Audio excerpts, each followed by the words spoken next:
манайх энэ удаагийн сонгуульд дангаараа оролцох ийм одоо шийдвэрийг манай төлөөлийн төв байгууллага маань гаргасан. За мөн мөрийн хөтөлбөрийн одоо мөрийн хөтөлбөр төрийн аудит дээр хянуулаад бас өргөн барьлаа.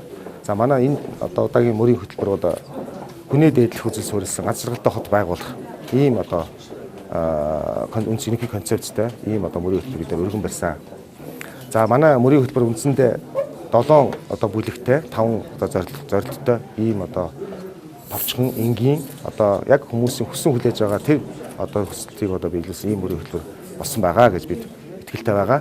За үүн дээр бид нар өнөөдөр Улаанбаатарчууд, нийслэлчүүд, за манай монголчуудын амьдралын одоо амжиргаа бол маш нэлээд доошилсан, ядуурл ихссэн, ажилгүйдэл ихссэн. Тэгэхээр энийг бид нэр одоо өшөө доош нь унгахгүй зогсоох, яаж түүнийг дээшлүүлэх вэ гэдэг дээр бүхэл бүтэн нэг бүлэг одоо бий болгож хийсэн байгаа.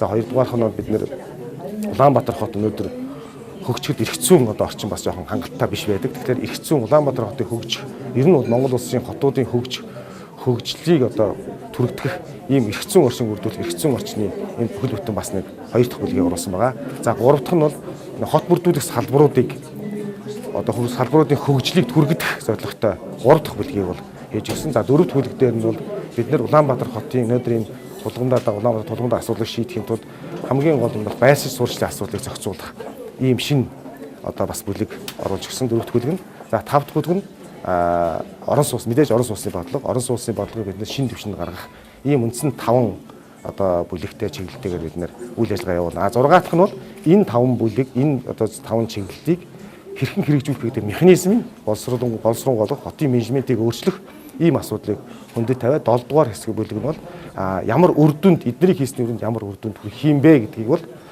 тодорхой үр дүнгийн бол ийм 4 жилийн дараа ийм одоо мөрийн хөтөлбөр мөрийн хөтөлбөрөнд ийм бийсэн байх юмаа гэдэг тодорхой заажсан. Энэ манай мөрийн хөтөлбөр бол алсыг харж дундыг ширгээж ойрыг хийхээр төлөвлөсөн ийм чамбаа мөрийн хөтөлбөр болсон гэж та бүхэн ойлгох.